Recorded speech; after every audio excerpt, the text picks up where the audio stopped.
Bien-aimés dans le Seigneur Jésus-Christ, nous sommes toujours dans le temps pascal et nous célébrons le 3e dimanche de Pâques. Les lectures nous relatent comment Jésus ressuscité retrouve les siens et se manifeste à eux. Aujourd'hui, Luc nous raconte le Christ qui se manifeste aux disciples d'Emmaüs. Voyons ensemble comment. Après la mort du Christ, les disciples sont dans une grande tristesse et une déception. Les disciples pensaient que sa royauté venue finirait par établir un royaume et qu'il en ferait partie, mais le voilà qui meurt comme un bandit. Les deux retournent dans leur village. À 2 heures de marche de Jérusalem, route brûlante, pénible et poussiéreuse, ils discutaient entre eux de tout ce qui s'est passé, la mort de Jésus et le tombeau vide. Pendant qu'ils parlaient entre eux, pressant le pas, Jésus les rejoint. Il prend l'apparence d'un voyageur. Sachant leur tristesse, il leur demande « De quoi discutez-vous en marchant ?» Jésus ne fait pas de grands discours. Il n'impose pas sa présence. Étonnés, les 2 hommes s'arrêtèrent pour lui expliquer la scène qui vient de se passer concernant Jésus de Nazareth. Un prophète puissant par ses actes, paroles. Comment nos chefs l'ont fait condamner à mort et ils l'ont crucifié. Cet étranger est attentif et il prend la parole. Esprit sans intelligence. Comme votre cœur est lent à croire tout ce que les prophètes ont dit, ne fallait-il pas que le Christ souffrit, cela pour entrer dans la gloire?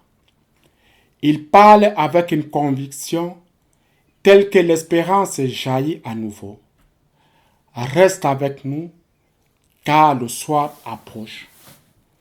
Jésus accepte l'invitation.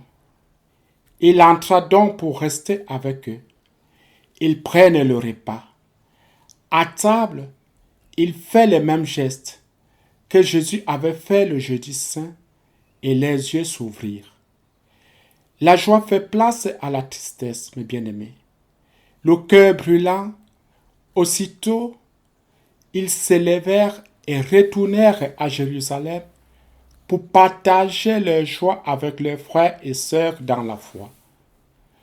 Voilà comment le Christ s'est manifesté et comment ils l'ont reconnu.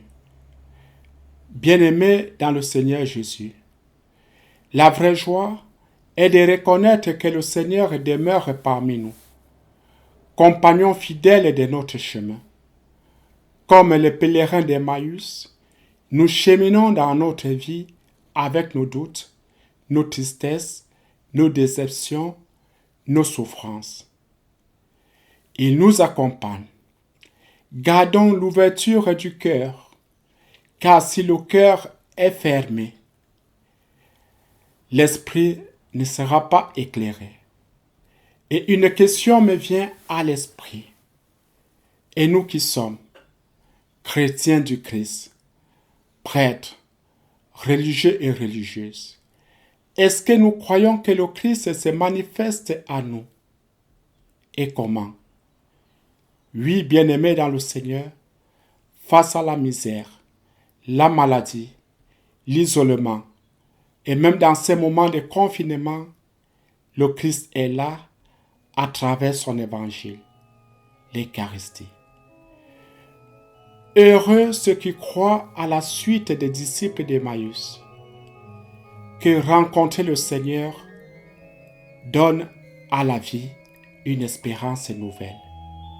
Je suis avec vous tous les jours jusqu'à la fin du monde.